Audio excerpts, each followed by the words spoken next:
Então, eu agradeço a todos a atenção que me deram, encerro a minha participação nesse evento e passo, então, agora para a diretora Anitta. Bom trabalho. Obrigada, Lu. Obrigada.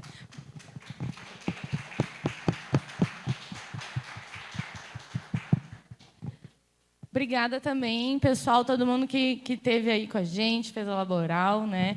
Então, agora a gente vai dar a sequência, tá, no nosso evento. Eu vou convidar a nossa colega, a nossa diretora também, a Marinês, para compor e fazer a mediação com a nossa palestrante, painelista, Valdete. Então, Marinês, por favor, venha a nossa diretora para fazer as honras. Muito obrigada. Obrigada. Bom dia a todos e a todas. Então, depois, né, da fala potente da vereadora Grazi, né, e dessa ginástica, né, para nós termos saúde para a nossa luta, né, do dia a dia. Então, nós temos o enorme prazer de chamar a nossa convidada, a professora juíza do trabalho, Valdete Souto Severo, que tem uma longa experiência, né, na área, experiência, comprometimento e militância, né, da promoção de uma sociedade mais justa, com equidade social, que irá trazer mais elementos para nós dos porquês, né, de tantos feminicídios, de como que esse discurso do ódio, né, tem influenciado, né, para que as mulheres tenham sofrido tanta violência, e também como, né, a precarização das relações de trabalho, né, também tem um papel nesse processo.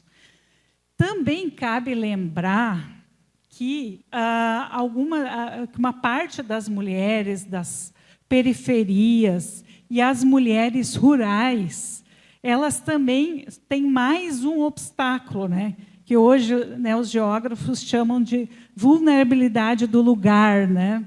Então, que essas mulheres, muitas vezes, o serviço do Estado não chega até lá e acaba tendo uma subnotificação, né, das agressões e da violência que essas mulheres têm sofrido.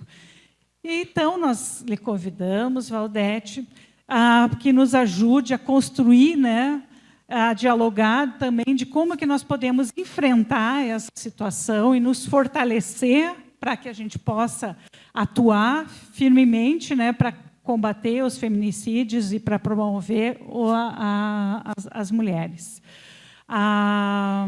Também não podemos deixar de agradecer ao colega representante do fórum, né, que fez essa intermediação, o colega Antônio, né, com a professora Valdete. Então, lhe agradecemos, Antônio.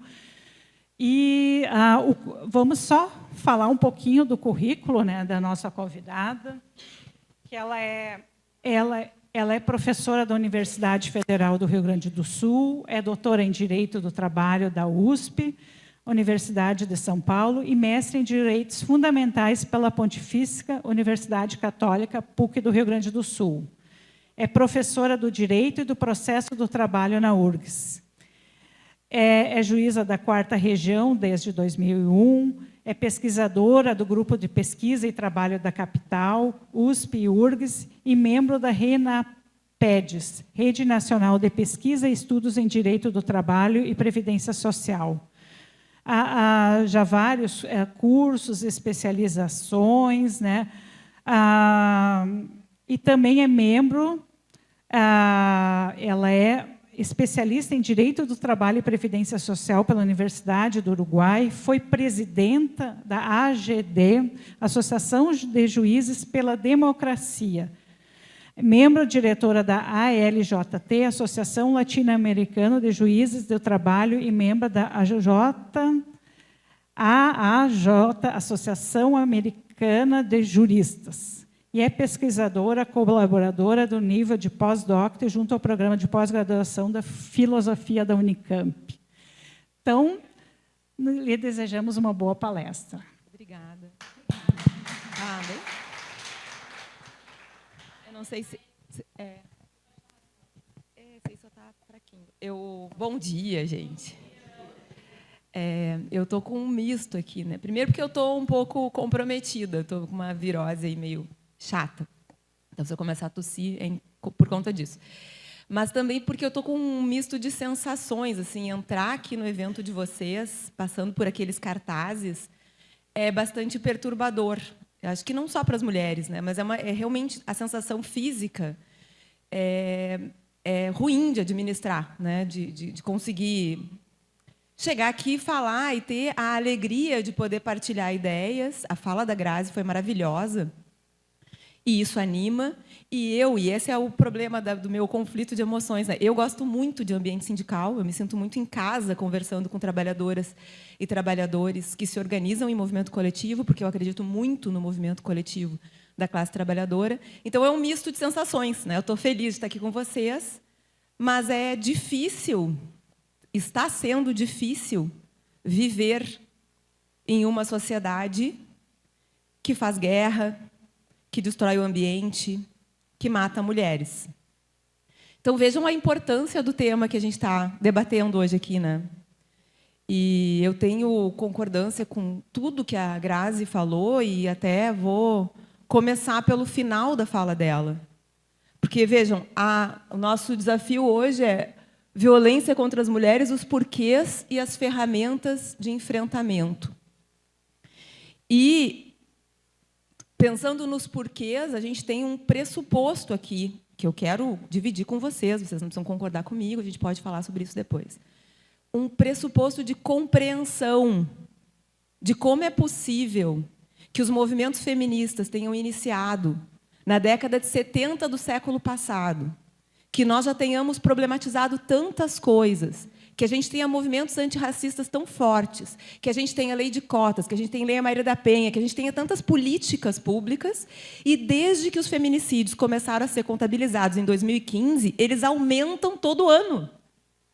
A Grazi trouxe os números. Todos os anos a gente bate recorde de mulheres mortas pelo simples fato de serem mulheres. Então, tem alguma coisa que não está no lugar.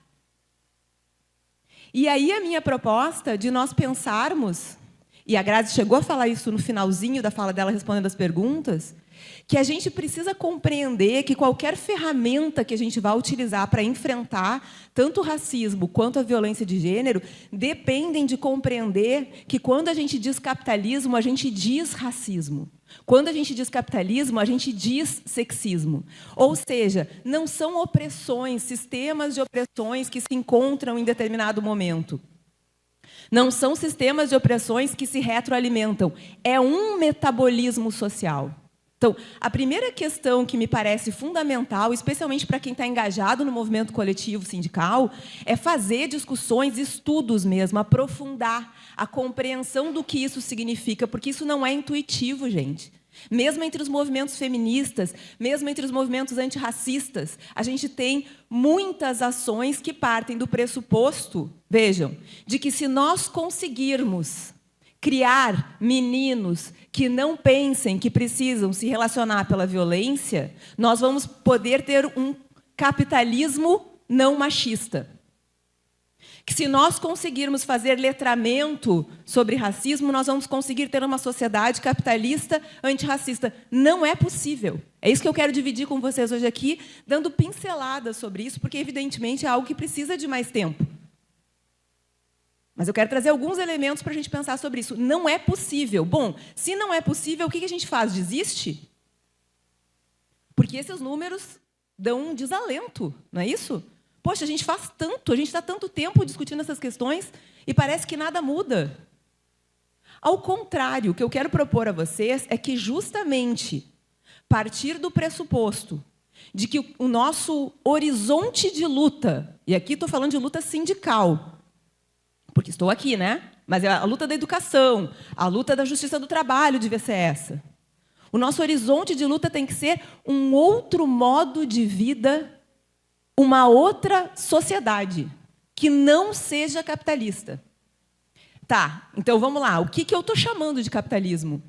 Eu estou chamando de capitalismo esse modo de viver juntos que naturaliza o que a Grazi disse antes para vocês. Não só que há uma posição para o homem e uma posição para a mulher, não só que pessoas negras valem mais, valem menos do que pessoas brancas apenas pela cor da pele, mas que naturaliza uma forma de pensar a vida. A gente nasce, vai para a escola e cresce aprendendo a naturalizar a destruição da natureza e o uso do nosso tempo de vida para conseguir salário, para conseguir alimento. E isso não é pouco. Porque é o que a gente tem. O intervalo entre o nascimento e a morte, a nossa existência. E a nossa existência, a forma como a gente se relaciona com os seres que estão ao nosso redor, humanos ou não humanos, o que a gente faz do nosso tempo é totalmente canalizado para essa troca de trabalho por capital. Olha o direito do trabalho aí, olha a relação de trabalho aí, no âmago desse modelo de sociedade, que não se resume a isso. Quando a gente estuda capitalismo lá na economia política, é um modelo de produção para troca, para o consumo, para o acúmulo de riquezas. É, também, mas não é só isso. O capitalismo é esse modelo de sociedade que naturaliza esse tipo de uso do tempo que, como Marx já dizia lá atrás, nos aliena. O que ele queria dizer com isso? Nos desconecta. Nos desconecta dos outros seres, nos desconecta da natureza, nos desconecta de quem está do nosso lado. Porque nós precisamos trabalhar para sobreviver. A gente não pode parar para ver porque tem uma pessoa morando na nossa rua ou pegando comida do lixo. A gente tem que dar conta das nossas tarefas. Isso é uma escolha política. Isso não é um dado da natureza. Nós não somos seres trabalhadores assalariados. Bom, e aí, quando a gente vai estudar sobre isso, tem uma autora marxista, vocês já devem ter ouvido falar, talvez muitas de vocês já tenham lido, que chama Silvia Federici, que tem um livro chamado O Caliban e a Bruxa, onde ela mostra, com uma pesquisa histórica muito profunda, com base em documentos, que o processo europeu que consolidou isso que a gente chama de capitalismo foi um processo direcionado contra os corpos femininos ou feminilizados e contra os corpos insurgentes, ou seja, contra quem não queria trabalhar por salário. É simplesmente uma mentira o que contam na escola de que o capitalismo é o avanço da civilização. É finalmente chegar a um modelo racional de sociedade em que nós, os iluminados, os melhores seres do planeta, conseguimos construir um modo de vida melhor para todos. Isso não resiste à página 2, é só olhar em volta. Qual é a vida melhor para todos que nós temos? Sim, a gente não lava roupa no rio, mas tem muita gente lavando ainda roupa no rio. Mas vamos combinar, quem está nessa sala não lava mais roupa no rio, tem máquina de lavar em casa. Então a nossa vida está melhor, será? Será mesmo que a nossa vida está melhor? E o que essa autora vai mostrar é que esse processo histórico que separa as pessoas do acesso direto à terra e ao alimento, que faz da terra e do alimento mercadoria, que eu preciso de dinheiro para poder acessar, é um processo extremamente violento, capitaneado pelo Estado e pela Igreja Católica, através da Santa Inquisição, e direcionado contra os corpos insurgentes, na sua maioria femininos. Porque vamos pensar, gente, quem é que fazia parto? Quem é que curava com ervas antes de nós termos faculdade de medicina? As mulheres. As mulheres que não foram sempre aquelas destinadas ao trabalho de cuidado. A Grazi disse antes aqui para vocês também. Nós continuamos tendo. Todo ano sai pesquisa e a pesquisa não precisa nem ler. A gente já sabe. O resultado da pesquisa é: mulheres gastam o dobro do tempo na semana fazendo cuidados domésticos não remunerados. Novidade.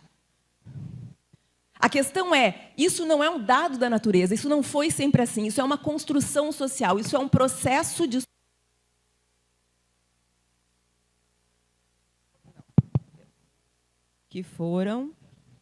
que foram sendo feitas e que essa autora vai mostrar que, na verdade, o foco dela é mostrar como toda a Santa Inquisição, a caça às bruxas e aos hereges, foi um processo de perseguição contra quem se insurgia a esse modelo de sociedade que hoje a gente nasce achando que é o único possível. Então, aqui a gente percebe como não dá para separar sexismo de capitalismo. Não porque o capitalismo inventou a violência de gênero ou o lugar do masculino e do feminino. Não, a gente não pode sustentar isso. Até porque, se a gente pensa nos mitos fundacionais, em todos eles tem uma mulher estragando tudo, não é isso? Vamos ficar só com o exemplo da Eva. A Eva só acabou com o paraíso. Só isso. Estava tudo bem, o Adão estava lá faceirinho, chega a Eva e acaba com tudo. É um mito fundacional que coloca no corpo mulher a responsabilidade por todos os problemas da sociedade. Esse é um, tem vários. Então, não dá para dizer que o capitalismo inventou o sexismo, a violência de gênero, mas dá para dizer, apoiado em mulheres como a que eu citei, mas são muitas que escrevem sobre isso, que o que nós chamamos de capitalismo é um sistema de organização social que incentiva, que potencializa um lugar para o masculino e para o feminino, em que o feminino está submetido ao masculino.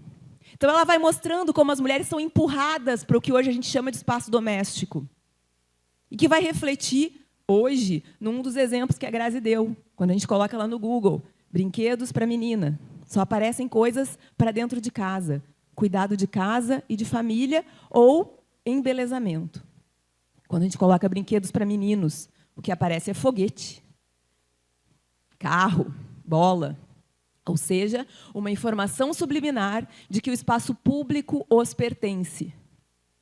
Então, há uma construção de séculos que vai empurrando as mulheres para dentro de casa, impedindo, por quanto tempo as mulheres não puderam cursar medicina? As mulheres que manejavam as ervas, tanto curativas quanto abortivas, não puderam frequentar os cursos de medicina por muito tempo. E que vai, portanto, fazendo da violência de gênero um instrumento de consolidação desse modelo de sociedade que, olhem que curioso, vem com um discurso de igualdade e liberdade. Não tem mais dominação, não tem mais servidão. Todos são iguais perante a lei. Só que esse todos é para metade, porque as mulheres não podiam trabalhar por salário, nem ter vida civil. Estou falando da Europa ainda. Então, já era um discurso falso desde o início. Falso, inclusive, para os homens, que, para serem convencidos violentamente a trocarem trabalho por capital, foram convencidos também de que poderiam exercer a tal liberdade a partir do exercício da masculinidade dentro de casa. Afinal de contas, seriam o pater familias, o dono da casa, o provedor. A Grazi falou disso também. Percebem? Como aqui o sexismo é funcional? Homens, vocês são livres e iguais, vão para o mercado vender o quê? E aqui está mais uma chave de compreensão importante para a gente entender efetivamente o que é o capitalismo. Vender o próprio corpo. O corpo se torna propriedade privada. Esses homens são convocados como livres e proprietários, porque detentores de um corpo que eles vão negociar no mercado. E são melhor convencidos de que não são mais servos, porque terão a família que vai depender deles e que vai se submeter à vontade deles. A Silvia Federici mostra, inclusive, como em algumas cidades da Europa, toda uma rede de prostituição é estimulada pelo Estado para ser colocada em volta das cidades que estão se formando, para que esses homens se sintam tranquilos de que podem exercer a sua sexualidade dentro e fora de casa, desde que a mulher fique em casa. E por que a mulher precisa ficar em casa? E aqui tem mais um fator que é essencial para a compreensão dessa sociedade. Porque é preciso controlar a sexualidade feminina. Afinal, são as mulheres que vão gerar os novos trabalhadores, assim como são as mulheres que podem garantir que a propriedade privada não vai sair da família. O meu campo de estudo é o direito. Vamos pensar no que é o direito, gente. Direito de família, sucessões, tudo gira em torno de controle da propriedade privada a partir do núcleo social que é a família. Mas não é qualquer família, aquela formada por um homem, uma mulher e os filhos que são gerados dentro desse contrato que é o casamento. Então, o controle da sexualidade feminina é fundamental para que esse tipo de sociedade se consolide. Ao mesmo tempo que é fundamental tornar a heterossexualidade a norma. E não é porque as pessoas estão preocupadas, vocês nunca pararam para pensar sobre isso, por que as pessoas se preocupam com quem o outro se deita? O que importa para o Estado? Por que no Brasil, até 2018, homossexualidade era considerada doença? Não só aqui no Brasil, mas no DSM, que é o Diagnóstico Mundial de Doenças. E hoje, transexualidade, nesse mesmo documento, que é o documento considerado válido internacionalmente, é disforia de gênero. Ou seja, é um problema. Por que o Estado se preocupa com isso? Claro, porque eu só garanto que a propriedade privada circule de determinada maneira se eu controlo o que esses corpos fazem com a sua sexualidade. Não só porque eles têm atividade sexual, mas porque isso significa a forma como circulam os afetos. Como é que eu controlo a propriedade se as pessoas resolverem dizer que agora elas vão morar 5 juntas e todas juntas serão uma entidade, uma família? Como eu controlo de quem é os filhos e, portanto, se o filho efetivamente é o herdeiro da propriedade daquele pai, se aquela mulher é sexualmente livre? Percebem? Tem uma autora, aconselho muito a leitura, nossa, aqui, que chama Geni Nunes, que problematiza a monogamia como uma imposição colonial. E mostra como os povos originários não tinham a menor noção. E essa é a segunda parte da minha fala, né? Nós, porque eu estou falando na Europa até agora, e nós. Os povos originários não tinham a menor noção do que era monogamia, mas também não tinham a menor noção do que era mercadoria, propriedade privada, Estado, direito, posse. Tudo isso chega com as caravelas. Tudo isso é imposto para nós. Mas havia sociabilidade aqui. Inclusive, eu não sei se vocês conhecem, mas tem um Museu do Travesti no Peru, que é muito interessante, muito legal de visitar, que mostra como a transitividade de gênero era algo absolutamente normal e corriqueiro entre os povos originários. Essa coisa de um homem que se veste de homem e que performa como homem, e de uma mulher que se veste e performa como mulher, isso foi imposto aqui, de modo muito violento. A questão é que, assim que esses sujeitos chegam, um outro elemento se agrega nisso que nós chamamos de capitalismo. Porque eles chegam com a imposição dessa civilização. O que eles encontram aqui é o oposto disso. Isso está lá nas cartas dos portugueses. Eles dizem: esse povo é selvagem porque não teme um rei. Esse povo é selvagem porque não tem território demarcado, todo mundo vive junto. Esse povo é selvagem porque cada um se deita com quem quer, porque anda pelado, porque diz que pertence à terra e não que a terra lhe pertence. Está tudo isso nas cartas dos portugueses. Então, quando eles chegam aqui, no nosso caso, Portugal, no resto da América Latina e Espanha, eles têm um outro mundo, outros mundos existindo aqui. E aí, o que fazer? Se isso que nós chamamos hoje de Brasil significa multiplicar o tamanho da terra. E se eles percebem que aqui tem muita possibilidade de exploração de riqueza, inclusive para financiar a Segunda Revolução Francesa, Segunda Revolução Industrial na Europa. Como convencer essas pessoas? Passar pelo mesmo processo europeu? 2 séculos, 3 séculos de convencimento de que ser trabalhador assalariado é ser livre, é ser igual? Não dá tempo. O que eles fazem é manejar um outro discurso, que é justamente o discurso da racialização dos corpos negros e indígenas. E isso, que também é condição de possibilidade do capitalismo a partir de então, não condição de possibilidade aqui, condição de possibilidade no mundo. É uma outra fase do capitalismo a partir da invasão. Essa outra fase do capitalismo, vejam, instaura um novo discurso sobre o trabalho, sobre o humano, sobre a propriedade do corpo. Junto com aquele discurso que já está consolidadíssimo lá na Europa. De modo que se hierarquizam os corpos. Então, eu tenho o corpo masculino branco, que pode ser proprietário de si, que está em sofrimento. Porque vamos combinar que trabalhar por salário não é a melhor forma de viver. Eu tenho o corpo feminino, que é um corpo que pertence ao seu irmão, ao seu pai, ao seu filho, não importa o homem da família. E agora eu tenho os corpos racializados, que não são nem considerados homem e mulher, são chamados de macho e fêmea. por esses europeus, que não eram nem europeus porque não tinha Europa ainda, né? Então, não dá para falar de capitalismo a partir da invasão sem considerar que o que a gente chama capitalismo se estrutura num discurso sobre os corpos que tem na sua origem a escravização e, portanto, a desumanização das pessoas negras e indígenas. E o que acontece com essa violência de gênero, então, nesse novo mundo? As autoras latino-americanas trabalham muito sobre isso, e tem uma que eu gosto bastante, que eu recomendo também. Vocês podem acessar falas dela no YouTube, que é a Rita Segato. E ela diz o seguinte: o que se instaura aqui, a partir da invasão, é um mandato de masculinidade ainda mais perverso do que aquele que já havia na Europa.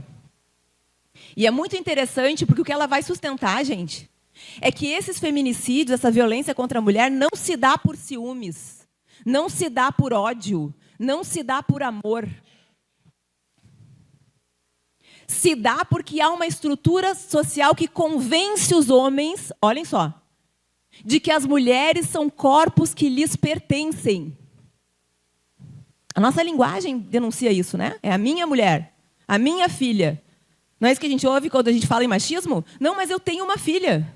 Eu tenho uma filha, então eu não posso ser machista. Isso não desculpa os homens violentos. Vocês conseguem entender? Não é dizer, não, então tadinhos, né? Não, não é isso. Mas isso nos revela que, se a questão é estrutural, o nosso problema é muito mais embaixo. E como a Grazi dizia, prender homens violentos, embora às vezes seja necessário, não vai resolver o nosso problema. E aí a Rita vai dizer o seguinte: aqui isso piora porque aqui os homens racializados estão emasculados no ambiente público. São escravizados. Se a gente estender isso para o pós-abolição, toda a classe trabalhadora, e aí a gente chega no nosso tema, né? Toda a classe trabalhadora está em sofrimento, trabalhando 12 horas, em pé, sem intervalo. Onde o homem vai exercer a sua masculinidade, se não no espaço doméstico? E aí eu chego no ponto, porque tudo que eu estou dizendo para vocês, que parte do pressuposto que no horizonte de luta a gente precisa ter a alteração radical do nosso modo de viver juntos, até porque se não fizermos isso não vamos ter futuro, porque a gente está destruindo tudo. Vou dizer a vocês agora que há ferramentas. Já foram ditas algumas aqui, e como o meu campo é o direito do trabalho, a ferramenta que eu vou propor para vocês não é uma ferramenta de solução dos nossos problemas. É uma ferramenta para pavimentar uma estrada de transformação social mais profunda, que é justamente o respeito e a radicalização dos direitos trabalhistas. Porque olhem só, gente, se o que eu estou falando para vocês faz algum sentido, no núcleo desse modelo de sociedade, em que os homens são convocados a performar essa masculinidade, isso é muito sofrido. Tem muito sofrimento aí. Imaginem que difícil que é para um menino ter que aprender desde cedo o que é ser homem. Eu sempre fico pensando nisso quando eu estou na rua, sozinha, com medo. Eu sempre fico pensando que horror que deve ser para um homem estar do lado de alguém na rua com medo, porque ele não pode manifestar o medo. Eu posso. Eu posso dizer, eu tenho medo, porque eu sou uma mulher, estou na rua sozinha. O cara pode ter o mesmo medo que eu. Quem disse que ele está afim de defender alguém? Só que ele não pode dizer que ele tem medo. Ele tem que defender a honra. Ele é o guardião do patrimônio, da propriedade privada, inclusive da própria mulher.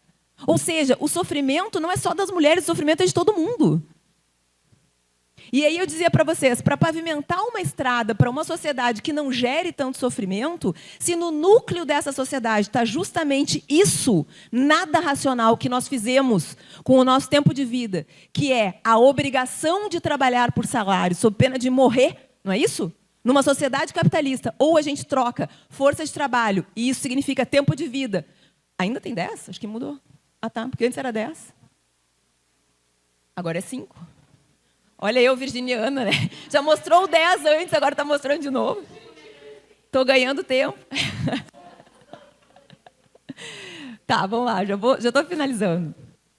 Se no núcleo desse modelo de sociedade está justamente isso, relação de trabalho, e se a gente quer um outro jeito de viver, porque isso aqui, vocês são privilegiados, vocês sabem disso, né? Quem é que consegue parar para pensar sobre o que a gente está pensando aqui?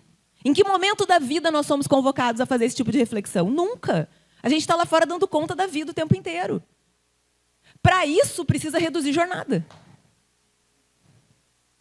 A gente quer falar de violência doméstica, a gente tem que falar de estabilidade no emprego. Porque sem estabilidade no emprego, as pessoas vivem o tempo inteiro com medo.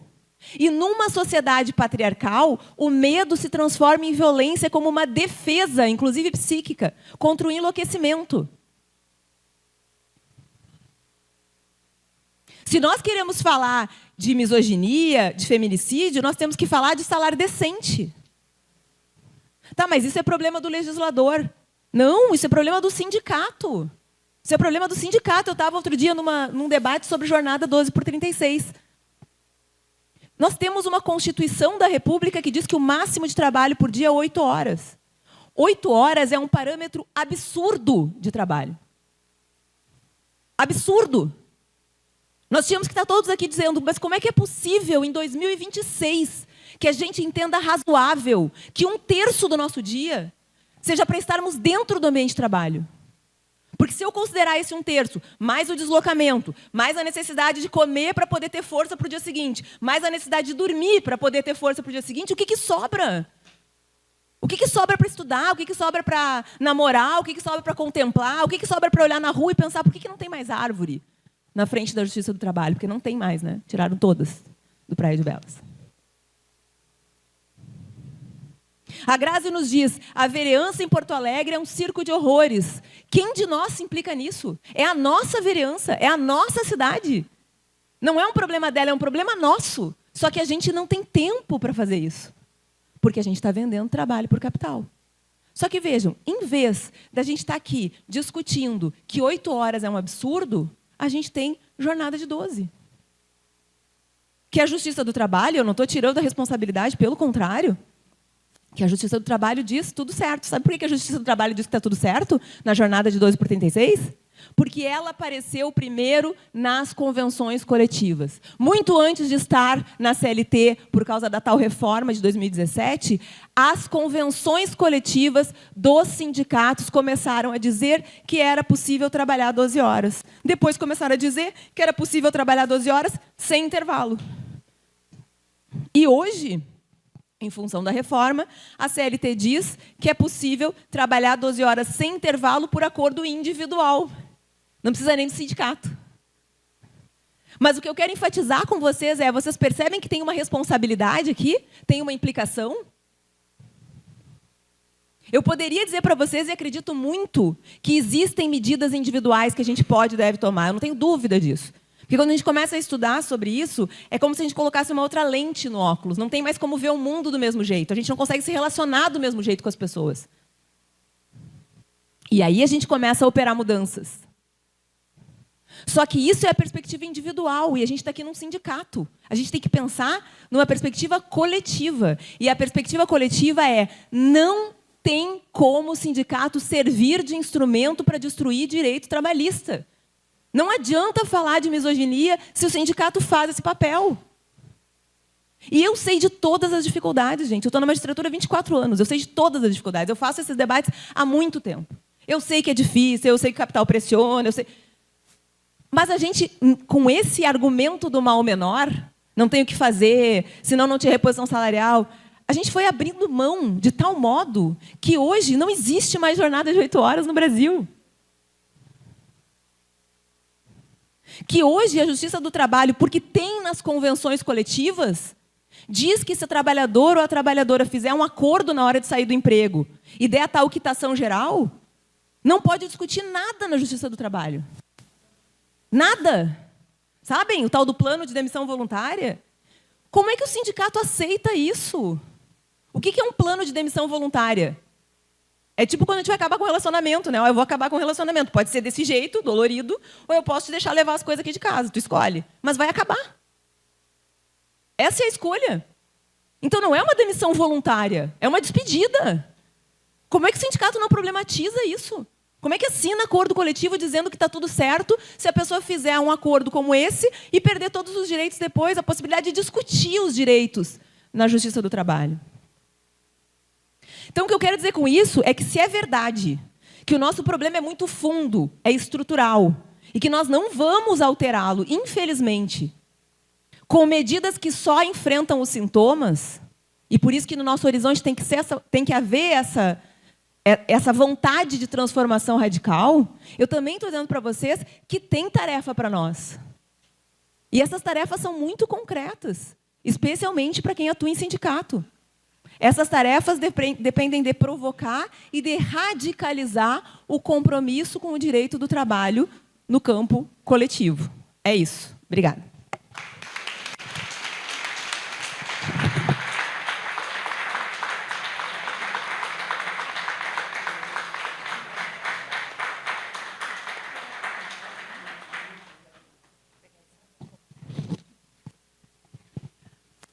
Depois de mais essa fala potente, né, que nos energiza muito aqui, né, para a gente continuar na luta, né, e para se animar para a luta, né, a gente abre para perguntas. Tu terias tempo para mais 3 ou 5 perguntas? Então, a gente pode abrir para mais 5 perguntas. Então, aqui tem... Aqui tem uma escrita sem crachá. Eu acho... Débora, tu consegue abrir mão para ela? Já que... dela. Isso. Bom, já que a Isa estava sem crachá, a gente abre para 6, então. Pode ser? Quem é a primeira? Então, tá. Obrigada, Isa. Vou me levantar para me verem aqui. Para mim é uma honra estar aqui com vocês. Para quem não me conhece, eu sou Isis Garcia, estou à frente da Secretaria de Combate ao Racismo da CUT. E o CEMAP foi um dos primeiros sindicatos que abriu as portas para mim fazer esse debate. Eu queria, doutora, fazer primeiro um elogio que para ti deve ser corriqueiro, de falar do teu comprometimento, de quanto tu cresceu contestando o espaço que tu atua, que é o espaço da magistratura, do judiciário. Não é nada fácil. A tua luta, eu tenho certeza que é solitária em muitos momentos, porque eu também vivo isso. Quando as mulheres se propõem a questionar e a trazer alternativas, que foi isso que a doutora Valdete trouxe aqui, é bem difícil, né? O patriarcado ele vem com todas as garras para cima da gente e dizer, não, tu não pode falar sobre isso. E se tu falar, tu vai estar saindo do espaço que te foi dado, né? Tudo para a gente é concedido, a gente não conquista nada. Então, eu queria que tu falasse um pouquinho sobre o tópico que me tocou, que é a questão da gente enxergar as pessoas que são racializadas, tá? Porque o mundo do trabalho ele é o espelho disso, tá? Então, era essa pergunta que eu queria fazer.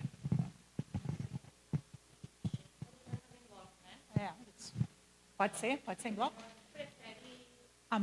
A Mônica já pode vir.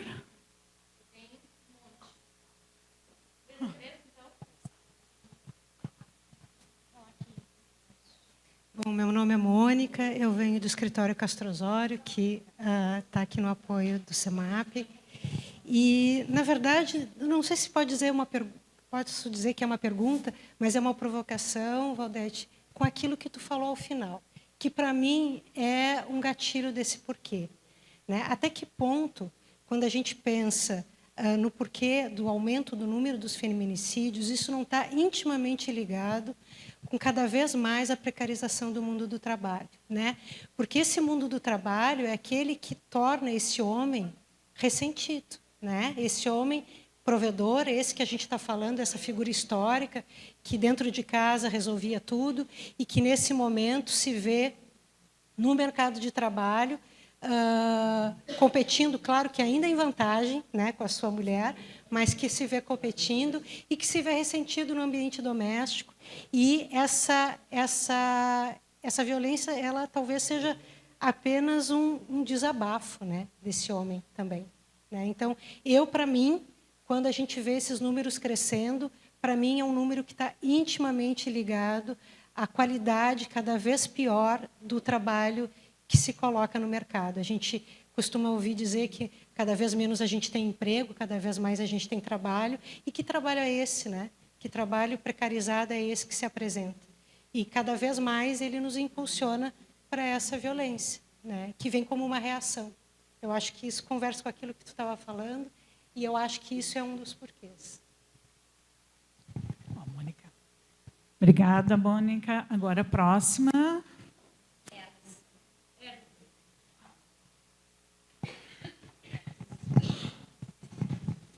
Bom dia a todos, né? É um prazer escutar a senhora, né? Eu acho muito bacana quando se trata de pesquisa, né? Quando se vem o estudo.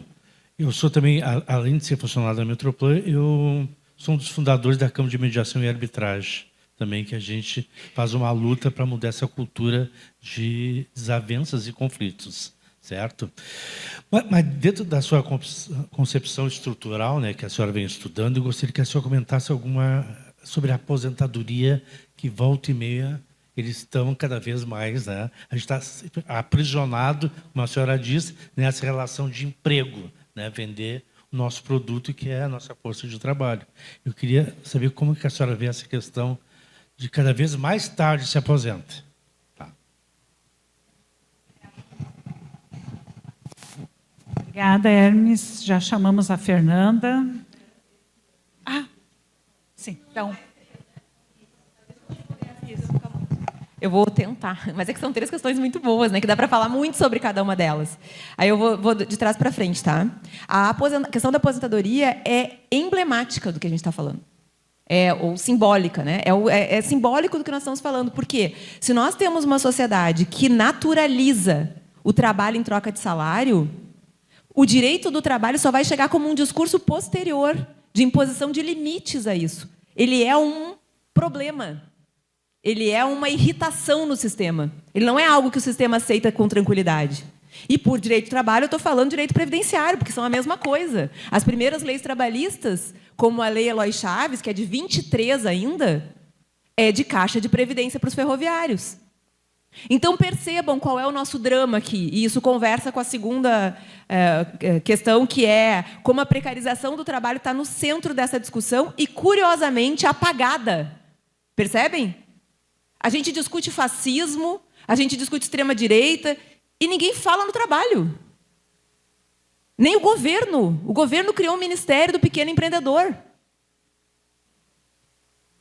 E empreendedorismo é uma forma de violência, gente. Numa sociedade capitalista, empreendedorismo é uma forma de violência, de dizer que não tem ninguém por ti. Ou tu te vira, ou tu não vai conseguir comer na semana que vem. Então, esse apagamento não é por acaso. E quando a gente olha a história do Brasil redemocratizado, todos os governos, todos, sem nenhuma exceção, mudaram regras de aposentadoria. Todos tiraram o direito dos aposentados. Isso é um modo de ver a vida, percebem? Isso não é direito previdenciário. Isso é um jeito de olhar para a existência. Dizendo, ou produz e aí tu vale como um corpo que produz, ou não quero saber de ti. Pode sofrer o que quiser, pode morrer, pode fazer... Não, o teu corpo não importa, porque tu não consegue mais trocar trabalho por capital. Isso é um modo de ver o mundo. E aí compete a quem não está ainda aposentado lutar por isso, contra isso. Porque esse tipo de discurso nos separa. Isso tem acontecido em todas as categorias, especialmente no serviço público. Alcançar vantagens para quem está na ativa, para deixar os aposentados fora do jogo. E aí, tá, agora eu vou para a segunda e terceira para não ficar muito tempo falando e deixar até as outras perguntas. Isso vai ter relação direta com o papel da negociação. E eu vou dizer uma coisa para vocês aqui, que eu só posso dizer aqui. Porque se eu disser lá, na magistratura, né, eu sou execrada, porque todo o movimento pós-emenda constitucional 45, que é a grande reforma do judiciário, é um movimento em prol da conciliação. Eu quero dizer para vocês que eu tenho convicção, trabalho e capital não negociam.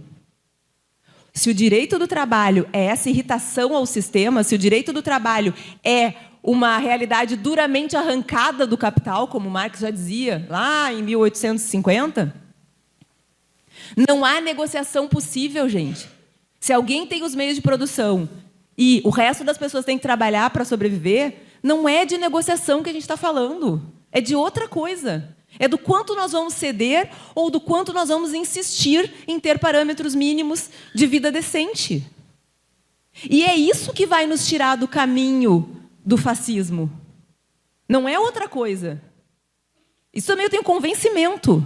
Se a gente efetivamente quer, por exemplo, que esse ano não resulte na volta de um discurso que imitava pessoas asfixiando durante a pandemia, porque isso é um grau de violência tal como aquele que está nos cartazes ali. Isso é um grau de violência absurdo, que nós não poderíamos suportar. E a gente está arriscando a ter o mesmo discurso eleito de novo. Como que a gente enfrenta isso? As pessoas têm que ter qualidade de tempo de vida. Isso é direito do trabalho, isso não é outra coisa. As pessoas precisam ter tempo para estudar, para conversar, para dialogar. E aí eu não concordo muito com a tese do ressentimento, porque eu acho que quem está contra, né, o Estado social, os direitos trabalhistas, não é que não saiba do que está falando, é que está percebendo que as coisas não mudam. Quem sofre está sempre sofrendo. A classe trabalhadora sempre paga o pato. E aí eu chego na primeira pergunta, que é, tem a ver a condição de trabalho assalariado com a racialização? Tudo a ver. O que se inaugura nessa fase do capitalismo pós-colonização é um outro discurso sobre o trabalho. Trabalho é coisa de cidadão de segunda categoria. Isso não precisa ser dito. Por quê? Porque no Brasil o trabalho foi feito pelas pessoas escravizadas por quase 400 anos. Trabalho nunca foi pago, o trabalho era arrancado das pessoas. E aí vem a abolição, a hierarquização dos corpos não muda, então os corpos negros continuam sendo os que fazem os piores salários, vocês sabem, os piores trabalhos, vocês sabem disso, uma mulher negra ganha um quarto do que um homem branco ganha para a mesma função. Só que esse discurso do trabalho como favor, do trabalho assalariado como favor, alcança toda a classe trabalhadora. Não fosse isso, gente, nós já estaríamos problematizando por que alguém tem que trabalhar um mês para depois receber o salário. Se o salário é algo que eu posso devolver e o trabalho não, qual é a lógica? E se eu preciso do salário para comer, por que eu tenho que ficar eu vou ficar 30 dias sem comer? Para receber no 5º dia útil do mês subsequente? Ninguém nem questiona isso. E eu estou dando um exemplo, eu posso falar da justa causa, eu posso falar do modo como as pessoas perdem o emprego sem motivação e o Estado diz que está tudo bem. Toda a nossa lógica, olhem o que eu vou dizer para vocês, de proteção social, sequer tensiona uma racionalidade escravista que vai olhar para a classe trabalhadora, especialmente se for de pessoas racializadas, como sujeitos que devem suportar tudo, que não estão na mesma condição de quem dá emprego. E isso vai estar lá no nosso imaginário, inclusive quando a gente for fazer a luta sindical, e achar que não pode avançar tanto, porque, afinal de contas... E vou dar só um exemplo e daí eu paro. Terceirização. A terceirização começa onde? Vigilância. Década de 80 tem uma lei dizendo que vigilante pode ser terceirizado. O vigilante era bancário. Estava lá no capítulo do bancário, com jornada de 6 horas, com carreira. Ninguém do mundo do trabalho se importa. Os mais protetivos, doutrinadores, a jurisprudência vai dizer, não, mas é que é atividade especializada, está tudo certo. Aí vem a década de 90, limpeza e conservação. Súmula 331, limpeza e conservação pode. Mas é porque é atividade especializada, está tudo certo. Ninguém discutia, gente. Ninguém discutia que a terceirização é uma barbárie, que tira as férias da pessoa, que deixa a pessoa numa condição de completa subordinação precária, não sabe nunca quem vai ser o seu verdadeiro empregador, não tem pertencimento ao ambiente de trabalho, nada disso era discutido. Aí a terceirização chega no TI, na metalurgia. E o mundo do trabalho diz, não, só um pouquinho, vamos ter que discutir terceirização. Eu acho que a terceirização é uma conta que não fecha, tem problemas. E não consegue mais parar o trem descarrilado da terceirização até chegar lá no tema do STF dizendo pode terceirizar o que quiser. Qual é a diferença? Qual é a diferença entre vigilância, limpeza e conservação e TI? A cor de quem faz o trabalho. A maioria dos vigilantes são homens racializados. A maioria de quem faz trabalho de limpeza e conservação são mulheres racializadas.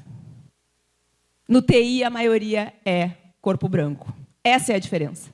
E a gente vai dizer que não tem racismo, ou que o racismo só está lá na atitude abertamente racista? Não. A gente tem que começar a olhar o racismo onde parece que ele não está. A olhar o sexismo onde parece que ele não está. Por isso que eu fico insistindo. Reduzir jornada. Garantir estabilidade. É ali que o racismo vai aparecer. Vocês lembram da pandemia? Quem foram as primeiras pessoas a sofrer desemprego? Mulheres negras. Se vocês pegarem o número da violência, lá no relatório anual que mostra que mais de 1.500 mulheres são mortas a cada ano no Brasil, está lá, 68% são mulheres negras.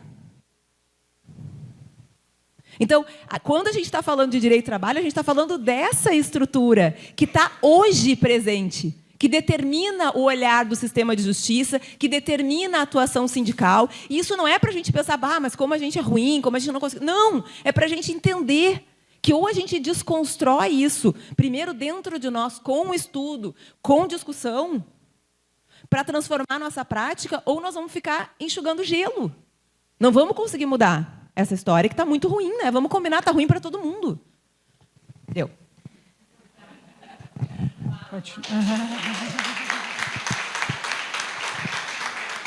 Passamos para a Fernanda agora. Temos 4 perguntas. Pode ser as 4 ainda? Então. Muita coisa, né, Valdete? Eu sou Fernanda Pontes, eu trabalho no Sintrajuv, Sindicato da Justiça do Trabalho, Federal, Eleitoral, Militar. É desafiador, né? Eu trabalho lá há quase 18 anos, então eu sou advogada, acabei fazendo uma formação em saúde do trabalhador, porque eu faço acolhimento de assédio moral e sexual. E, assim, muito pesado, né? Cada vez mais adoecimento na categoria e toda essa dinâmica que tu colocaste perfeitamente. 2 questões que eu gostaria de questionar. Uma, tu acha que o teletrabalho ele contribui para isso? Porque o que eu penso, as pessoas não têm mais espaço para falar, para conversar entre si. E o capitalismo também vem nessa linha de destruição de coletivos. Então, se tu não tem nenhum colega para conversar, eu digo porque quando a gente vai fazer alguma denúncia de assédio moral que seja, tu não tem vítimas, né? Tu tem vítimas, tu não tem testemunhas, porque eu não vi, eu não sei. E antigamente a mulher saía, né, chorando, aí tu ia lá, perguntava, existia vínculo, existia conexão, existiam relações afetivas no trabalho. O que o teletrabalho faz? Cada um fica na sua casa, com o seu computador, dando conta, né, de toda essa questão. Então, me parece que se a gente empurrar para essa, né, cada um por si, tu fica mais solitário e tu não tem coletivo nenhum para te ter esse espaço, né, de fala que antigamente tu tinha, que eu sempre brinco, o cafezinho é importante. Vai lá, conversa, e tu percebe, a gente percebe o colega, mesmo que ela não chore, mas tu vai perceber que ela não está bem, começa a se afastar. Então, enfim, né, tem sinais. Então, isso é uma questão. E a outra, mais para relato, a gente fez um requerimento semana passada, pedindo algumas coisas, dentre elas, muito que a Grazi falou antes da formação, que exista dentro, não só, né, da Justiça do Trabalho, a gente fez por TRF para a Justiça Federal também e para a Eleitoral, que exista dentro do módulo de capacitação de gestores. Eu sei que tem assédio moral e sexual, mas que tem, então, especificamente sobre violência doméstica, e que não seja feito apenas nesses meses, né? Março, vamos falar de violência. Em maio, fala da prevenção do assédio, por conta, né, do CNJ. Em agosto, fala do Agosto Lilás. Sair dessa pauta de campanhas para que seja uma coisa mais permanente, porque não está dando conta, né, de tanta coisa que tem que lidar. Então, assim, a minha visão é que é muito... A instituição ela se pauta muito pelo CNJ, e aí fica obrigada, né, a montar comissões de assédio moral e sexual, enfim, mas faz ali para o cumprimento da cartilha, que muitas vezes não resolve. Então, eu penso, como a Grazi falou e bateu muito na tecla da prevenção, né? A gente precisa trabalhar a prevenção e a informação. Tá? Muito obrigada. Obrigada, Fernanda. Agora, o nosso diretor Paulo.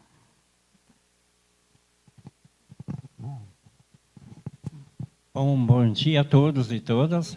Vou quebrar um pouco o protocolo, tá? Vou convidar aqui a senhora a sentar, se quiser, está muito tempo de pé, que eu quero começar de lado contigo, pode ser? Pode, mas eu fico bem.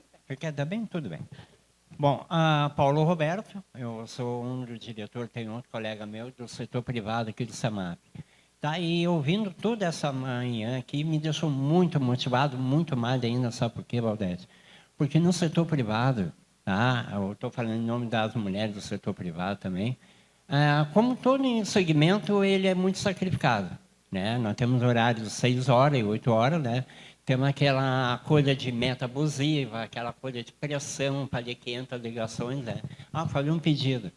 Eu sou do call center. Quando alguém do call center ligar para vocês, atendam. Não esqueçam que do lado de lá tem um trabalhador, tá, gente? Tá? Peço isso aí. Então, dentro da nossa convenção coletiva, nós temos uma cláusula que é vergonhosa para nós. É proibido do uso do banheiro. Logo que a gente entrou aqui no SEMAP, no setor privado, tem supervisores que até hoje ainda fazem. Tem a logação do... Nós somos logados, né? Tu passou mais de 5 minutos, vai o supervisor lá e... Ô menina, o que está vendo? Essa é uma vergonhosa cláusula que a gente tem, mas a gente bate muito, né? Outra cláusula que a gente tem dentro do setor privado, que a gente está batendo muito, é a desigualdade de salário. Tá? Tanto o supervisor homem como o supervisor mulher têm a mesma função lá dentro, eles têm as metas iguais, só que, infelizmente, os nossos trabalhadores ganham menos. Então, a gente está batendo muito em cima disso. A gente pergunta lá dentro do teu trabalho, que tu vê inúmeras situações, né? Já te aconteceu tu chegar e pegar uma cláusula do banheiro proibido? Já? Eu pensei que era só no nosso segmento, então tem outro. Infelizmente, né, isso acontece, tá, gente? E, por último, tá, quero parabenizar a diretoria aqui. Tá? O pessoal fez esse dia hoje aqui, juntamente com o nosso fórum. Né, parabenizar, porque está sendo muito bom e bem motivante. Tá? Obrigado, gente. Obrigada, Paulo. A Tanise. Próxima.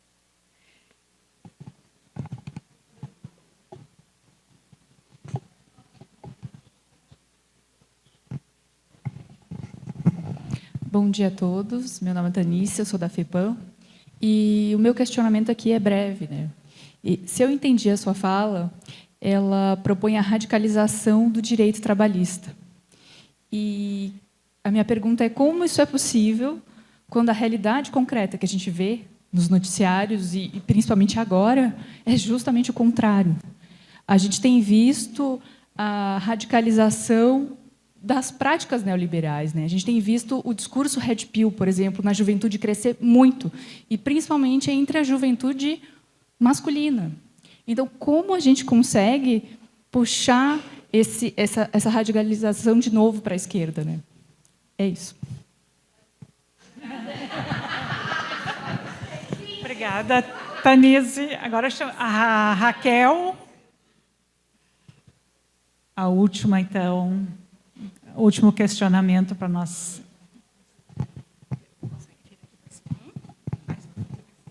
Tá, em primeiro lugar, eu queria dizer que o SEMAP está de parabéns, né, pelo evento e pela organização, e a exposição também da doutora e também da vereadora, maravilhosas, né?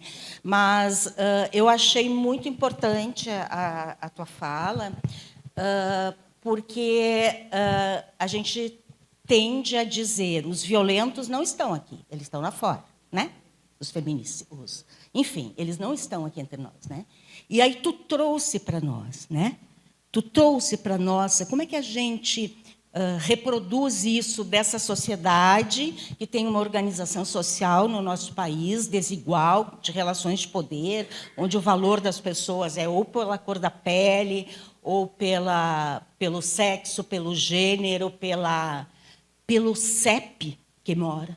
Se tu mora no Moinhos, tu tem um valor. Se tu mora no buraco quente, tu tem outro valor, né? E eu quero dizer isso, eu estou dizendo, a nossa sociedade se organiza, como tu disseste, né, da origem da questão, mas a gente reproduz nos ambientes institucionais, das empresas, dos órgãos que a gente trabalha, dos sindicatos, dos partidos políticos, das agremiações diversas, a gente reproduz essa organização da sociedade. Então, olhar para nós como aqueles que estamos aqui e que talvez a manutenção das coisas como estão passe por a gente seguir fazendo do jeito que está, sem pensar que precisa mudar esse jeito, né? Já não é mais suficiente, né? Então, eu acho que é muito importante a gente, então, pensar nesse ambiente institucional, né, que seja corajoso e principalmente, plural, que tenha pontos de vista diferentes, que tenha uma pessoa que chegue dentro do sindicato e diga que as ferramentas, que os mecanismos, muitas vezes usados pelos sindicatos, não dão conta, pelo contrário, mantém as coisas como estão, né? Então, eu queria dizer isso, que achei muito interessante, e eu acho que sim, que nós temos que mudar a nossa cultura, né? A cultura institucional, a cultura do país, enfim. E isso é uma coisa que, essa sim, está nas nossas mãos. E a gente tem que escolher, no meu ponto de vista, que riscos nós queremos correr, né? Porque a violência, ela é diária. Eu tenho amigas, pessoas, colegas que são negras e dizem, diariamente, é casado com um homem negro, diariamente, quando eu entro num local, eu vejo um olhar diferente para mim, né? Eu vejo no meu trabalho, nas situações de trabalho, muitas vezes, mudança de turno, não vou passar o turno para ti, que tu é mulher. Concluindo, eu quero dizer que, sim, a gente tem que mudar as nossas atitudes. Nós não podemos rir de piada violenta, nós não podemos, os homens, estar em um grupo de WhatsApp onde fazem comentários sobre os peitos da colega, né? Os homens precisam, sim, olhar o quanto eles estão perdendo da sua subjetividade, da sua possibilidade de conexão consigo mesmo, na hora que eles têm que ser o provedor ou forte. Tem que concluir, então, deixo o resto para as próximas oportunidades. Desculpa. É para ti mesmo. Muito bom, né? Bom, eu disse a vocês, já de início, o nosso problema é profundo, é secular. Né? O que eu tentei fazer aqui com, sei lá, pinceladas de uma maneira muito rápida é resgatar a nossa história, porque a nossa história depende da história da Europa nos últimos 4 séculos, 5 séculos, pensem. Então, e também é óbvio que eu não tenho a resposta, né? O que a gente vai fazer agora, então? Né? Como que a gente vai mudar tudo? Não, também estou que nem vocês. A questão é o seguinte, gente. Tem uma coisa que a psicanálise ensina, que eu acho que é precioso. Que o primeiro passo para conseguir enfrentar um problema é saber que ele existe. E a maioria das pessoas com as quais nós convivemos nem sabem qual é o problema. Dizem para o menino, dá conta, vai lá e bate nele, se ele está batendo em ti na escola, e não se dá conta. Não é que faz isso por mal ou porque quer criar um machista. Não, é porque quer proteger o filho da agressão que ele vai sofrer no colégio. Então, o nosso primeiro passo é entender. E aí a questão do teletrabalho, eu acho que também é muito... Veja quantos assuntos que chegaram aqui, né? Cada um deles mereceria, sei lá, um encontro ou um curso. Porque o teletrabalho, gente... Desde a pandemia que eu tenho falado sobre isso, e quando é com servidores, eu saio quase escorraçada. Por quê? Porque veio um senso comum de que bom não precisar ter trânsito, que bom poder trabalhar em casa, agora eu consigo cuidar dos meus filhos. E aí vem o resultado, 2, 3 anos depois, muito mais mulheres adoecidas porque não conseguem separar o ambiente de casa do ambiente de trabalho. E aí a Fernanda traz um outro elemento, que para mim sempre foi o elemento mais importante de todos. Uma luta coletiva depende de enxergar o outro. Isso é humano. Eu me implico com a dor que eu vejo, com a dor que eu sinto. Por isso que quando eu vou falar lá com os alunos da URGS ou com os colegas, eu digo, preciso humanizar os processos. Tem que saber que tem dor ali, que tem gente. Não é possível falar de jornada como se fosse uma coisa que não está afetando a vida de uma pessoa, fazendo com que ela não durma de noite. A mesma coisa o movimento de insurgência, que é o que eu estou dizendo a vocês. Quando eu digo radicalizar o direito do trabalho, eu estou falando desde o meu lugar, que é completamente contra a tendência do que o tribunal tem feito, desde o lugar de vocês, como trabalhadores e atuantes no sindicato. Só que eu tenho plena consciência de que não é algo fácil. E mais, gente, que é outra coisa que eu acho que é importante, por isso que eu fiz esse sobrevoo, a gente precisa ter uma percepção histórica da questão. Até porque a gente está num momento... Uma amiga minha, que é, sei lá, astróloga, tal, diz que a Terra saiu do eixo. Eu estou quase acreditando nela. A gente está num momento que é extremamente complicado. Porque, se a gente se der conta, toda a aposta da modernidade caiu. A aposta na razão, inclusive que sustenta o direito como discurso, caiu. Hoje a gente tem ministros que decidem dizendo que o vizinho falou para eles, que eles acham que é melhor, que... Não existe mais pudor em se apartar de algo que era um ajuste coletivo, que era, em grande medida, um faz de conta. A gente viu isso aqui de maneira muito concreta com a enchente de 2024. O Estado sumiu. Não existia mais energia elétrica, possibilidade de sair na rua, supermercado funcionando. Não existia Estado. Quem mora na periferia vive isso o tempo inteiro. Não existe Estado. O que eu estou dizendo para vocês é que essa realidade de que os acordos que sustentam a modernidade, na maioria deles, não são verdade. Nós não somos sujeitos livres que vendemos força de trabalho para exercer nossa liberdade. Nós somos obrigados a trabalhar. Isso tem um lado ruim e um lado bom. E esse é o problema do nosso tempo histórico. O bom é que a gente perdeu a ilusão. Se a gente para pensar sobre isso, a gente logo se dá conta. A aposta efetivamente não cola. Por quê? Se eu não quiser dizer mais nada, eu digo uma coisa só, destrói a vida. Então, não rola. Isso que é a aposta da modernidade não é bom para ninguém, porque vai acabar com o mundo. Ponto. A gente perdendo a ilusão tem a parte boa, que é, bom, então vamos fazer alguma coisa para mudar isso. E aí, quando a gente tem essa percepção histórica da questão, a gente vê que a gente já caminhou muito. Nós estamos aqui falando sobre feminicídio. Feminicídio está na lei desde quando? Imagina, gente. Isso, em termos históricos, é 5 minutos atrás. O STF, em 2023, decidiu, e foi notícia, que não existe legítima defesa da honra. Ou seja, que um homem não pode ser absolvido quando mata a mulher com um argumento dos ciúmes, da traição. 2023. Percebem? Então, a nossa tarefa talvez nem seja para nós. Não importa. A nossa tarefa é continuar problematizando isso e alterando, como tu disseste, as nossas práticas, individual e coletivamente, tensionando essa realidade que não é mais suportável de nenhuma perspectiva. Qualquer pessoa aqui que minimamente se interessa pelas outras existências, humanas ou não humanas, não está feliz.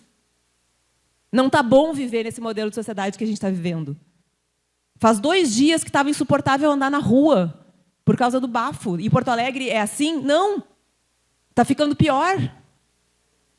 Percebem que a gente não tem escolha? Mesmo que a gente não saiba ou não tenha uma percepção, e não vai ter, porque é uma questão histórica, de que isso vai mudar ali na frente, nós precisamos assumir a nossa responsabilidade, a nossa implicação nesse processo. Para que a gente possa chegar de noite, nós que temos casa, porque tem muita gente que não tem, nós que temos comida, e tem muita gente que não tem, pensar, bom, pelo menos eu faço a minha parte. A minha existência não é para servir à reprodução desse modelo de sociedade. É isso. Obrigada, viu, gente, por todas as perguntas, por tudo.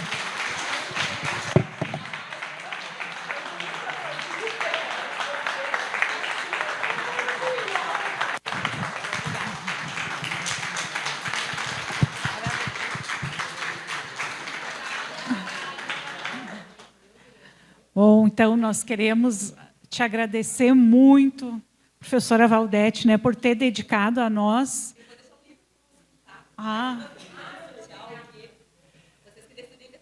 Muito obrigada. Nós queremos te agradecer muito por ter dedicado a nós, né, o que existe de mais precioso, que é uma parte do seu tempo de vida, né, de nos fazermos refletirmos, né, tanto dos nossos compromissos individuais, né, como cidadãos de transformar esse mundo, como dos nossos compromissos coletivos, né.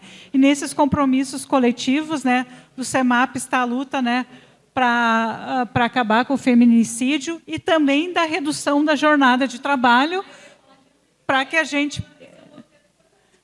nós estamos engajados nesse movimento para que todos nós tenhamos mais tempo para poder refletir sobre todos esses elementos.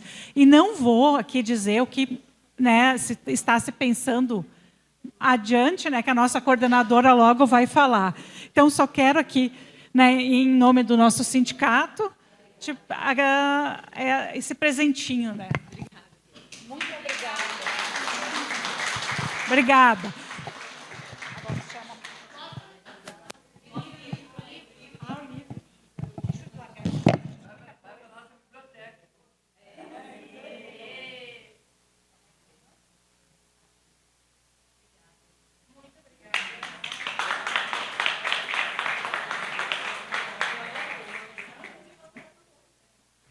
Então, Jean, apaga a luz para nós aqui, por favor. A da frente, bem da frente.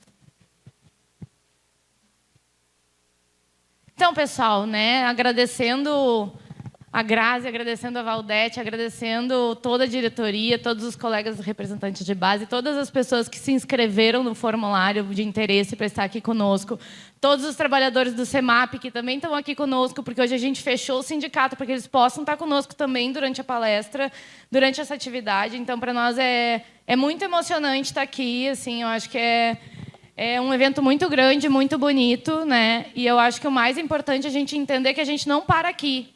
Tá? Então, o nosso coletivo das mulheres, assim como o coletivo antirracista e da diversidade, coletivo de formação, a gente está organizando ciclos de seminários, vamos chamar assim, não tem nome ainda, mas são seminários futuros. Tá? Esses seminários eles vão servir justamente para a gente fazer o aprofundamento de todos os temas que vêm sido trazidos aqui. São seminários que vão ser marcados mais adiante. A gente vai organizar temas, a gente vai organizar...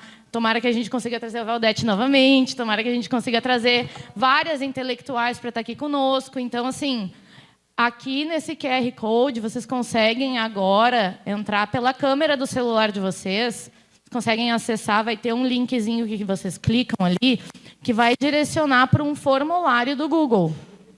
Esse formulário do Google ele é muito simples. Nome, telefone, e-mail, para que a gente possa entrar em contato com vocês, porque quem tem interesse em participar desses cursos de aprofundamento, esteja conosco, preencha o formulário, para que a gente possa dimensionar, encaminhem no formulário mesmo temas que vocês acham que vão ser interessantes para a gente poder discutir, para a gente fazer essa construção conjunta desses seminários. Beleza? Agradeço demais e eu tenho alguns avisos. Tá? Primeiro de tudo, a gente, como foi citado, na entrada do nosso sindicato, aqui no corredor, a gente tem uma exposição, que é uma exposição muito forte. A gente tem um vídeo que já vai explicar a exposição e que está aqui justamente para que a gente consiga se sensibilizar. Então, a gente vai passar esse vídeo da exposição e, logo depois, daí a gente dá a sequência. Companheiras e companheiros do CEMAP, é uma alegria muito grande saber que vocês estão reunidos aí, hoje, para o lançamento da exposição Arrancadas de Nós, que já percorreu diferentes espaços e que nasceu de uma inquietação muito profunda. revelar histórias que muitas vezes ficam invisibilizadas. Histórias de mulheres que foram vítimas dessa tragédia que nós vivemos aqui no Rio Grande do Sul, que é o feminicídio. Todas essas mulheres, elas tinham uma trajetória em comum, enfrentavam relacionamentos abusivos e tinham esperança de mudar suas vidas. Por isso que nós criamos essa exposição, que hoje chega até vocês, no ambiente sindical, que tem grandes mobilizações, conquistas e lideranças públicas, onde atuam mulheres que enfrentam o machismo estrutural, que abrem caminhos e que ajudam a conquistar direitos para milhões de trabalhadores e trabalhadoras. A nossa exposição ela é também uma contribuição nesse sentido. Ela busca provocar, sensibilizar e muitas vezes até incomodar um tanto, para que a gente perceba o quanto essas histórias precisam ser conhecidas e reconhecidas. Ela também é um convite para que a gente siga fortalecendo o protagonismo das mulheres nas lutas coletivas, porque vivemos tempos muito difíceis, de muitas disputas e de muitos desafios. E nesses momentos, nada é mais inspirador do que lembrar da coragem dessas mulheres de luta. Eu espero que essa exposição provoque boas conversas, reflexões importantes e ajude a manter viva esta memória. Um grande abraço a todas e a todos e um excelente lançamento da exposição Arrancadas de Nós.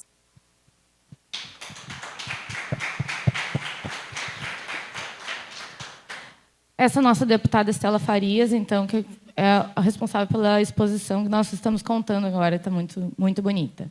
Então, agora a gente vai chamar a Isis, nossa coordenadora, nossa secretária, né, de combate ao racismo da CUT estadual. Muito obrigada pela presença, Isis. Quero dizer para vocês que eu venho aqui hoje com essa tarefa. Eu não gosto muito dessa palavrinha, tá? Mas eu gosto mais da palavra comprometimento.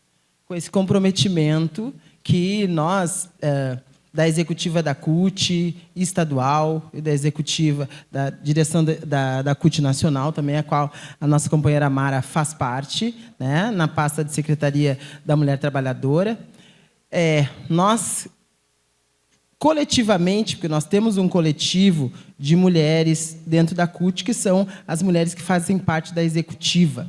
Tá? Esse coletivo pensou de colar, porque é necessário a nossa campanha da redução da jornada de trabalho, pelo fim da escala 6x1, de trazer que as mulheres na luta têm pressa.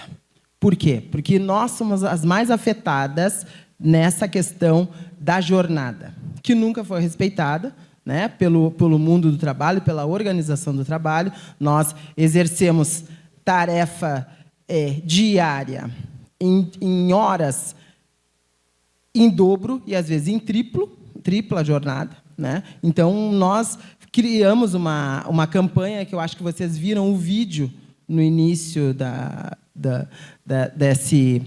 desse momento de vocês. Então, através daquele vídeo ali, nós viemos dialogar que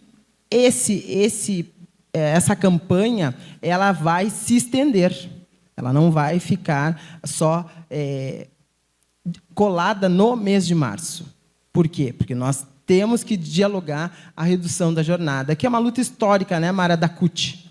A gente sempre lutou pela jornada de 40 horas, né? E entendemos que muitos ramos têm jornadas específicas, diferenciadas. Mas o que nós não podemos permitir é que os nossos representantes políticos que não nos representam, né?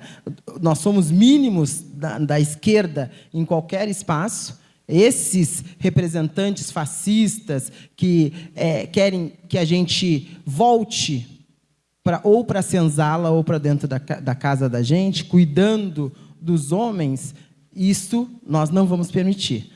Vai ser a nossa luta. Esse ano é o ano da eleição das nossas vidas. Tá? Porque se nós não tivermos a consciência de que opiniões não podem ser trazidas como como um critério de uma reestruturação política, nós vamos perder essa batalha. Tá? Porque eles estão aí todo dia envolvidos em escândalos, né? Haja vista o Banco Master aí, mas mesmo assim as pessoas ainda compram uma narrativa de que, olha aí, eu vi ontem, tá? Eu fiquei horrorizada. Agora a carteira de motorista não precisa mais se qualificar. Por quê? Porque o Lula facilitou para as pessoas. Entendeu? Não entendem que a máfia das autoescolas, porque era uma máfia... Não, acabou. Deu? Tá.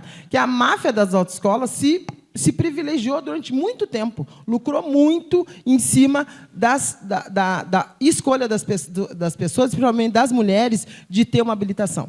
Então, isso é justiça social que está acontecendo agora, que não tinha necessidade de ser aquele valor abusivo que muitos pagaram.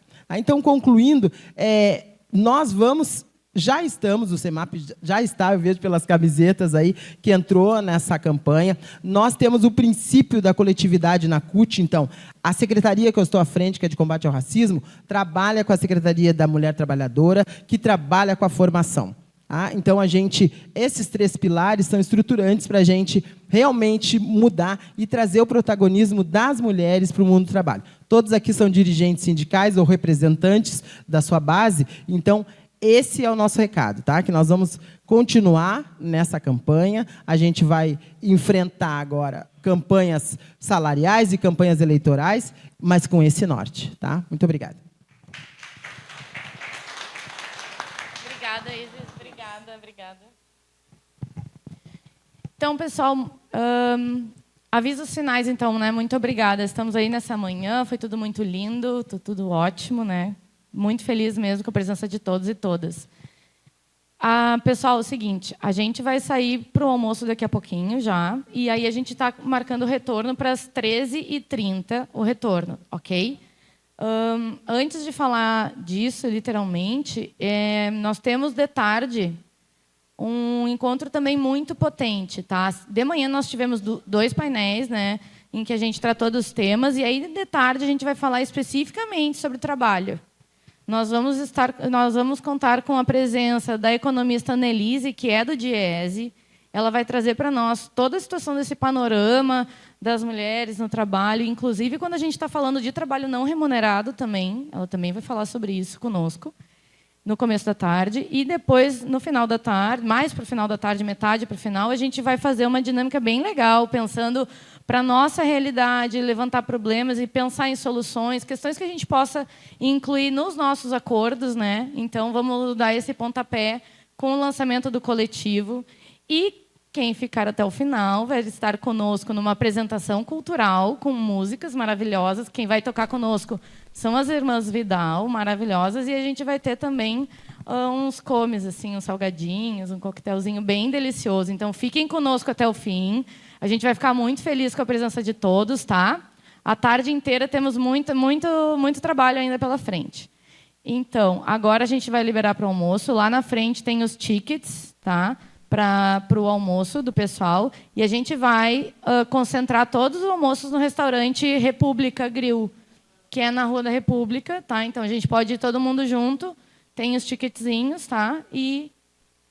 Oi? Isso, e daí o retorno que a gente está combinado, então, é às 13h30. O retorno para estarmos aqui, para conversarmos e nos prepararmos para a tarde. Beleza? Muito obrigada, gente. E é isso, essa é a manhã.